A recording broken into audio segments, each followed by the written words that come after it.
अस्सलाम वालेकुम अज़ीज़ तलबा व तालिबात, उम्मीद है कि आप सब खैरियत से होंगे और अपने अपने घरों में महफूज होंगे। इससे पहले हमने साउंड का चैप्टर स्टार्ट किया था और उसमें हमने साउंड वेव्स को डिस्कस किया था, जिसमें हमने कहा था कि साउंड वेव्स हैं मैकेनिकल वेव्स हैं, इनके लिए मीडियम की ज़रूरत होती है। फिर हमने एग्जांपल से डिफाइन किया था कि साउंड वेव्स प्रोड्यूस कैसे होती हैं एंड फिर हमने उनके लॉन्गिट्यूडनल जो उनका जो बिहेवियर था हमने उस बिहेवियर को शो किया था। अब हम चलते हैं characteristics of sounds. Characteristics of sounds की तरफ चलने से पहले एक चीज़ माइंड में रख लें, आपने टीवी के ऊपर या फिर आप किसी यूनिवर्सिटी के अंदर या फिर आप किसी फंक्शन के अंदर आप किसी कंसर्ट पे गए होंगे जहाँ पे एक जो फनकार होता है वो मतलब कि मुख्तलिफ गाने गा रहा होता है और लोग शोर मचा रहे होते हैं। तो वहाँ पे आप देखते हैं कि कहीं पे आपको आवाज़ भारी सुनाई देती है, कहीं पे हल्की सुनाई देती है, कहीं पे आपको मतलब कि इतनी आवाज़ों के दरमियान में आपको उस सिंगर की आवाज़ इजीली सुनाई दे रही होती है और आप उसे रिकॉग्नाइज भी कर रहे होते हैं। इसी तरह सपोज है कि अगर आपके पास 2 to 3 सिंगर्स हैं और वो गाना गा रहे हैं, सो उनके गाने के दौरान आप हर एक सिंगर की आवाज़ को आइडेंटिफाई कर रहे होते हैं। मीन्स एज कि आप उनकी आवाज़ को पहचान रहे होते हैं कि ये किसकी आवाज़ है, ये किसकी आवाज़ है और ये किसकी आवाज़ है। तो बेसिकली ये क्या होता है कि ये साउंड की कुछ कैरेक्टरिस्टिक्स होती हैं जिनकी बेस पे आप डिफाइन कर रहे होते हैं कि ये किस तरह से है। मतलब आप उसे डिफाइन कर रहे होते हैं कि ये भारी आवाज़ है, ये हल्की आवाज़ है, ये कानों में चुभने वाली आवाज़ है, ये अच्छे से सुनाई देने वाली आवाज़ है, या फिर आप उसे डिफाइन कर रहे होते हैं कि आप डिफरेंट आवाज़ों में से एक आवाज़ को चूज करके बताते हैं कि ये फलां सिंगर की आवाज़ है। सो वो असल में किस पे डिपेंड कर रहा होता है? वो डिपेंड कर रहा होता है कैरेक्टरिस्टिक्स ऑफ साउंड के ऊपर, कैरेक्टरिस्टिक्स ऑफ साउंड के ऊपर, यानी आवाज़ की जो खसूसियात हैं ये उनके ऊपर डिपेंड कर रहा होता है। सो आवाज़ की जो पहली खसूसियत है वो है लाउडनेस। लाउडनेस मीन्स कि बहुत ज़्यादा आवाज़। लाउडनेस मीन्स कि बहुत ज़्यादा आवाज़ मीन्स जैसे आप चीखते हैं सो आपको बहुत ज़्यादा आवाज़ सुनाई देती है। सो ये क्या होती है? असल में लाउडनेस होती है, यानी ज़्यादा आवाज़ का पहुंचना। सो हम ये कहते हैं loudness is the characteristics of a sound by which loud and faint sounds can be distinguished. Means कि यहाँ पे हम ये डिफाइन कर रहे हैं कि ये लाउडनेस जो असल में डिफाइन करती है कि हम लाउड और फेंट यानी बहुत ज़्यादा आवाज़ और बहुत कम आवाज़ इन दोनों के दरमियान फर्क महसूस कर सकें। सपोज एक शख्स आपके सामने खड़ा होकर बहुत जोर जोर से आवाजें लगा रहा है, तो आपको आवाज बहुत ज्यादा सुनाई देगी, बट आप उसी जगह से थोड़ा सा दूर चले जाएं, अब आप जाके अगर उसकी आवाज को सुने, अब आपको आवाज थोड़ी सी हल्की सुनाई दे रही होगी। असल में लाउडनेस डिफाइन करती है कि आवाज ज्यादा है या कम है। यानी लाउडनेस क्या है? वो प्रॉपर्टी है जो कि डिफाइन करती है कि आवाज का जो लेवल है वो हाई है या फिर लो है। असल में ये जो आवाज है ये डिपेंड कुछ फैक्टर्स पे करती है। पहला फैक्टर है एम्पलीट्यूड। पहला फैक्टर क्या है? एम्पलीट्यूड। देखिए जितना ज्यादा एम्पलीट्यूड होगा ना उतनी ही ज्यादा आपको लाउडनेस मींस कि आपको लाउड आवाज सुनाई दे रही होगी। इसकी एग्जांपल अगर हम वेव से लेना वहां से ज्यादा क्लियर होगा।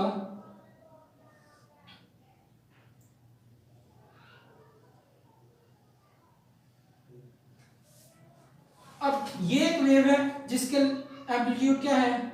ये है, और यहीं पे एक दूसरी वेव है जिसका एम्पलीट्यूड क्या है? ये है। अब देखें इससे पहले हम ये भी पढ़ चुके हैं कि वेव्स क्या करती हैं? एनर्जी कैरी करती हैं, जो कि हमारे साउंड की फॉर्म में एक जगह से दूसरी जगह मूव कर रही होती है।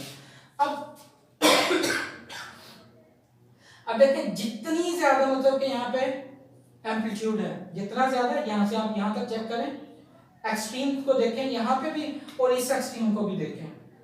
अगर आप दोनों एक्सट्रीम को देखें तो यहाँ पे एक्सट्रीम की वैल्यू स्मॉल है और यहाँ पे एक्सट्रीम की वैल्यू बहुत ज्यादा हाई है, मींस के लार्ज है। तो यहाँ से हम देखते हैं कि यहाँ पे एम्पलीट्यूड ज्यादा है, और एम्पलीट्यूड ज्यादा होगा तो वो उतनी एनर्जी कैरी कर रहा होगा, और जितनी ज्यादा एनर्जी कैरी कर रहा होगा इट मींस कि उसका लाउडनेस उतना ही ज्यादा होगा। यानी हम सिंपल वर्ड में कहते हैं कि जितना ज्यादा मतलब कि एम्पलीट्यूड होगा उतनी ज्यादा उसकी लाउडनेस होगी। जितना ज्यादा एम्पलीट्यूड होगा उतनी ही ज्यादा उसकी लाउडनेस होगी। सो हमारे पास जो लाउडनेस है वो असल में डिपेंड करती है एम्पलीट्यूड के ऊपर। लाउडनेस किस चीज के ऊपर डिपेंड करती है? एम्पलीट्यूड के ऊपर। जितने ज्यादा एम्पलीट्यूड उतनी ज्यादा लाउडनेस। या आप ऐसे कह सकते हैं कि लाउडनेस जो है वो डायरेक्टली प्रोपोर्शनल है एम्पलीट्यूड के। लाउडनेस जो है वो डायरेक्टली प्रोपोर्शनल है एम्पलीट्यूड के।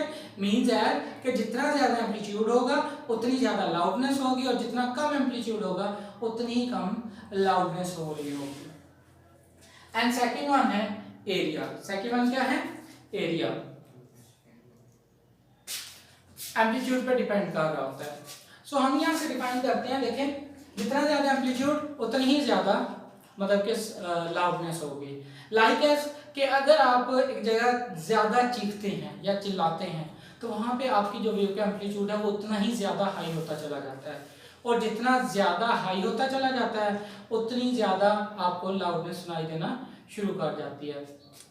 या सिंपल वर्ड में अगर हम कहें, आपके पास एक ड्रम है, आप उसे ज्यादा जोर से मारें तो आपको ज्यादा एम्पलीट्यूड प्रोड्यूस होगा, और ज्यादा एम्पलीट्यूड प्रोड्यूस होने की वजह से आवाज जो है वो बहुत ज्यादा सुनाई देगी। और इसी तरह अगर आप उसे हल्के से स्टिक करेंगे तो क्या होगा कि वहां पे एम्पलीट्यूड कम हो जाएगा और लाउडनेस भी क्या हो जाएगी? कम हो जाएगी। So second one is area. Second one is area. Area बहुत ज्यादा डिपेंड करता है, क्योंकि अगर बड़ी चीज है, आप उस बड़ी चीज को मतलब के आप उस बड़ी चीज के ऊपर कोई चीज टकराते हैं तो जाहिर सी बात है ज्यादा बड़ी चीज होगी तो ज्यादा आवाज प्रोड्यूस होगी। अगर छोटी चीज होगी तो वहीं पे आवाज क्या होगी? कम सुनाई दे रही होगी। सपोज आपके पास एक ये ड्रम है और एक ये छोटा ड्रम है। जब आप बड़े ड्रम को मारेंगे ना ऐसे, तो क्या होगा कि आपको आवाज ज्यादा सुनाई दे रही होगी।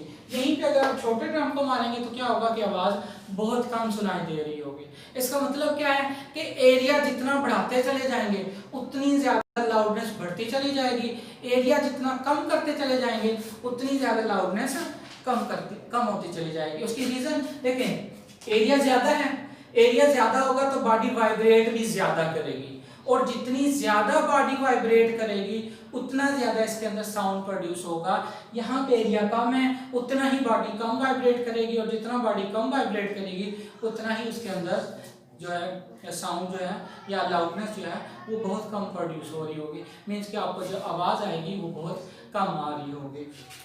अगर मैं इसे घर की एग्जांपल से अगर आपको मतलब कि घर की जो चीज़ें हैं जो स्टेशनरी है उससे एग्जांपल दूं तो वो शायद आपको ज़्यादा जल्दी समझ आ जाए। आप एक छोटी प्लेट लें और एक बड़ी प्रांत लें जिसमें मतलब कि आटा गूंथते हैं। सो दोनों को उल्टा करके रखें, अब इसके ऊपर टिक करें मतलब कि प्लेट के ऊपर, यानी स्टील की अगर कोई प्लेट है, आप स्टील की प्लेट के ऊपर क्लिक करें तो देखेंगे कि बहुत कम आवाज़ सुनाई देती है। बट उसी जगह अगर आप बड़ी प्रांत के ऊपर जो स्टील की है उसके ऊपर क्लिक करेंगे तो क्या होगा, आपको बहुत ज़्यादा हाई आवाज़ सुनाई दे रही होगी। सो यहाँ से हम कहते हैं कि जितना ज़्यादा एरिया होता है उतनी ज़्यादा लाउडनेस होती है, और जितना कम एरिया होता है उतनी आवाज़ कम लाउड हो रही होती है। सो यहाँ पे हम कहते हैं कि देखें एरिया बढ़ाने से लाउडनेस बढ़ रही है। सो ये भी क्या है, इसके डायरेक्टली प्रोपोर्शनल है। ये भी क्या है, इसके डायरेक्टली प्रोपोर्शनल है। थर्ड वन है डिस्टेंस। थर्ड वन क्या है, डिस्टेंस। यानी हमेशा डिस्टेंस इंक्रीज करेंगे आवाज कम होती चली जाएगी। आपके पास एक गाड़ी है, आप उस गाड़ी का हॉर्न प्रेस करें और बाहर खड़े मतलब आपके बाहर कोई गाड़ी के बाहर एक शख्स खड़ा है, आपने गाड़ी का हॉर्न प्रेस किया है, तो जैसे ही गाड़ी का हॉर्न प्रेस हुआ है तो क्या होगा, जैसे ही प्रेस हुआ है ऑटोमेटिकली उस शख्स को शॉक लगेगा कि इसे बहुत ज्यादा हॉर्न सुनाई देगा, तो वो एकदम शॉक में हो जाएगा। बट वही शख्स अगर कुछ डिस्टेंस पे खड़ा है तो जैसे ही वो डिस्टेंस पे खड़ा है ना, तो अब इस फॉर्म में क्या होगा कि ज्यादा डिस्टेंस की वजह से उसका जो हॉर्न है वो बहुत कम सुनाई देगा। लाइक एज कि अगर आपने रेलगाड़ी से सफर किया हो, तो जब रेलवे ट्रैक पे गाड़ी होती है और प्लेटफॉर्म पे आ रही होती है, जो प्लेटफॉर्म पे खड़ी होती है उस वक्त जो उसका जो साउंड होता है वो बहुत ज्यादा होता है, उसकी निस्बत जब गाड़ी बहुत पीछे होती है और प्लेटफॉर्म की तरफ आ रही होती है। यानी अगर गाड़ी प्लेटफॉर्म पे आ रही होती है उस वक्त जब वो साउंड मतलब हॉर्न बजाती है तो उस वक्त क्या होता है कि उसका जो लाउड है मतलब कि जो उसका जो लाउडनेस है वो बहुत कम सुनाई दे रहा होता है। लेकिन जैसे ही वो गाड़ी प्लेटफॉर्म पे आती है वहां पे आके हॉर्न देती है तो वो क्या है कि वो आपको ज्यादा सुनाई दे रही होती है। इट मींस कि डिस्टेंस बढ़ाएंगे साउंड कम हो जाएगी, साउंड की लाउडनेस कम हो जाएगी। डिस्टेंस डिस्टेंस कम करेंगे लाउडनेस ज्यादा हो जाएगी। डिस्टेंस आपने ज्यादा किया, लाउडनेस कम हो गई, डिस्टेंस कम किया, लाउडनेस ज्यादा हो गई। ये क्या है? इनवर्सली प्रोपोर्शनल है। ये क्या है? इनवर्सली प्रोपोर्शनल है। सो एक अगर आप सिंपल सी ट्रिक को यूज कर लें इस लाउडनेस को याद करने के लिए, इसके फैक्टर्स के साथ, तो अगर मैं आपको ट्रिक बता दूं तो वो क्या है? अगर आप इसे लाउडनेस को L से शो करें और एम्पलीट्यूड को A से, एरिया को भी A से, एंड देन डिस्टेंस को D से। अब देखें एम्पलीट्यूड क्या था? डायरेक्टली प्रोपोर्शनल था, यानी जितना ज्यादा एम्पलीट्यूड उतनी ज्यादा लाउडनेस। इसी तरह जितना ज्यादा एरिया उतना ज्यादा लाउडनेस। सो ये डायरेक्टली प्रोपोर्शनल हो गया। और डिस्टेंस क्या हुआ इसके? इनवर्सली, मींस के जितना ज्यादा डिस्टेंस होगा उतनी ही कम लाउडनेस होगी, और जितना कम लाउडनेस होगा उतना ज्यादा डिस्टेंस होता चला जाएगा। सो यहाँ से हम देख रहे हैं कि loudness directly proportional to amplitude and area और inversely proportional to distance. So ये आपके पास एक सिंपल सा ट्रिक है कि आप लाउडनेस को उसके फैक्टर्स के साथ जस्ट इसे एक फार्मूले से याद रख सकते हैं। बस आपको फार्मूले के अंदर जो सैंपल्स यूज हो रहे हैं उनके नाम याद होने चाहिए कि एक किसको शो करेगा, दूसरा एक किसको शो करेगा, और जो डी है वो किसको शो करेगा। तो आप जस्ट इन्हीं को याद रख लें, इन्हीं की रेशो से फिर आप इसे डिफाइन कर सकते हैं। Next one is pitch. Pitch. It is the characteristics of sound which we can distinguish between a shrill and grave sound. यानी आप कोई सी दो बहुत ज्यादा तेज या शार्प कह लें और जो सुनने की काबिल आवाजें हैं उनके दरमियान फर्क महसूस कर सकते हैं। या ऐसे कह लें कि वो आवाजें जो दिमाग को चुभती हैं और वो आवाजें जो दिमाग को सुकून प्रोवाइड करती हैं, इन दोनों के दरमियान आप डिफरेंस मालूम कर सकते हैं। किसके जरिए? पिच के जरिए। किसके जरिए? पिच के जरिए। अब देखें, अगर मैं इसकी सिंपल एग्जांपल्स दूं तो वो क्या होंगी? देखें, जब गधा ही नहा रहा होता है, मतलब ढेंचू ढेंचू कर रहा होता है, उससे क्या होता है? कोई नहीं चाहेगा कि ये बार बार ऐसे करता रहे। होता क्या है? उसकी जो आवाज है, उसकी जो पिच है वो बहुत शार्प होती है। तो क्या होता है कि वो आपको बहुत बुरी महसूस होती है। बट उसी जगह अगर कोई इंस्ट्रूमेंट बज रहा हो, लाइक पियानो बज रहा हो या फिर ढोल की आवाज हो, तो आप कहते हैं ये बजता ही रहे, या बांसुरी हो, सो वो चीजें बजती रहें। तो उसमें आप क्या कहते हैं कि वो चीजें बजती रहें। इसका मतलब क्या है? वो आपको अच्छी महसूस हो रही होती है। सेम एज जैसा कि मर्दों की आवाज है और औरतों की आवाज है। औरतों की आवाज शार्प होती है जो दिमाग में चुभती है, जबकि जो मर्दों की आवाज है वो औरतों की निस्बत कम शरील होती है। सो यहाँ पे हम डिफाइन कर सकते हैं कि वो मतलब के कैरेक्टरिस्टिक्स जिसकी बेस पे आप शरील एंड ग्रेव साउंड्स के दरमियान डिस्टिंग्विश मीन्स के इनके दरमियान जो फर्क है वो कैलकुलेट कर सकें, उसे हम क्या कहते हैं? उसे हम पिच कहते हैं। उसे हम क्या कहते हैं? उसे हम पिच कहते हैं। यानी वो प्रॉपर्टी जिसकी मदद से आप श्रिल एंड ग्रेव साउंड्स के दरमियान फर्क महसूस कर सकें, उसे हम क्या कहते हैं? पिच कहते हैं। And next one is quality. Next one is quality. The characteristics of sound by which we can distinguish between two sounds of same loudness and pitch। मतलब क्या है कि ये वो क्वालिटी है जिसमें हम एक ही साउंड, एक ही जैसे साउंड और एक ही जैसी पिच की दो मुख्तलिफ आवाजों को क्या कर सकते हैं? फर्क महसूस कर सकते हैं। मैं इसकी अगर आपको जैसे फर्स्ट स्टार्टिंग में कंसर्ट की एग्जांपल दी थी, तो देखें ये आपके पास है, सपोज मैं ग्राफ बना रहा हूं। अब मैं कहता हूं कि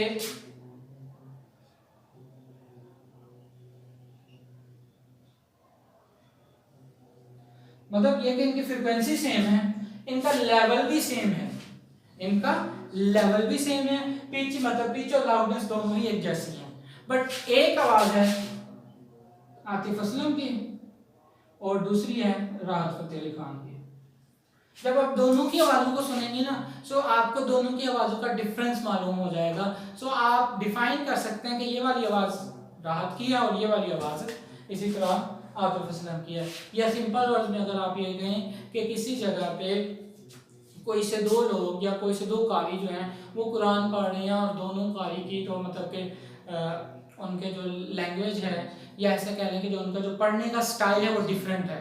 सो आप दोनों के स्टाइल को सुनते हुए एक ही वक्त में सुनते हुए डिफाइन कर सकते हैं कि ये फलां कारी है और ये फलां कारी है। मीन्स एज कि आप एक ही पॉइंट के ऊपर आप दो एक जैसी लाउडनेस और एक जैसे पिच की आवाज़ों के दरमियान डिफरेंस कैलकुलेट कर सकते हैं। उसे हम क्या कहते हैं, quality of the vibrating body कहते हैं। यानी वो प्रॉपर्टी जिसके थ्रू आप एक ही पॉइंट पे सुनी जाने वाली दो मुख्तलिफ आवाज़ों को जिनका लाउडनेस और पिच अगर सेम है, सो आप इन दोनों की लाउडनेस और पिच सेम होने की वजह से इन दोनों के दरमियान अगर फ़र्क महसूस कर सकते हैं, फ़र्क मालूम कर सकते हैं, तो आपकी इस क्वालिटी को हम क्या कहते हैं, सॉरी इस कैरेक्टरिस्टिक्स को क्या कहते हैं, क्वालिटी कहते हैं। यानी वो कैरेक्टरिस्टिक्स जो कि बॉडी की सेम लेवल पे लाउडनेस और पिच, यानी सेम लेवल की लाउडनेस और सेम लेवल की पिच के ऊपर अगर इनके दरमियान फ़र्क को महसूस किया जा सकता है, तो इसे हम क्या कहते हैं, क्वालिटी कहते हैं। इसके बाद है इंटेंसिटी। इंटेंसिटी हम डिफाइन नहीं करेंगे, जस्ट हम डेफिनेशन देख लेते हैं कि इंटेंसिटी क्या होती है। इंटेंसिटी होती है साउंड इंटेंसिटी को हमने डिफाइन करना है, तो हम कहते हैं कि साउंड इंटेंसिटी बेसिकली होता है कि किसी एरिया के ऊपर किसी भी चीज़ की पड़ने वाली मिकदार। साउंड पे हम ये कहते हैं कि किसी एरिया के ऊपर पर यूनिट एरिया के ऊपर पड़ने वाली साउंड की मिकदार को हम क्या कहते हैं, साउंड इंटेंसिटी। वो हम अगले टॉपिक के साथ डिफाइन करेंगे। अगले टॉपिक के साथ उसकी साउंड इंटेंसिटी का जो लेवल है, डेसिबल यूनिट का जो लेवल है, उसे भी हमने कैलकुलेट करना है। तो हम उसे फिर एक ही साथ दोनों को इकट्ठे कैलकुलेट करें ताकि आपको कन्फ्यूजन ना हो।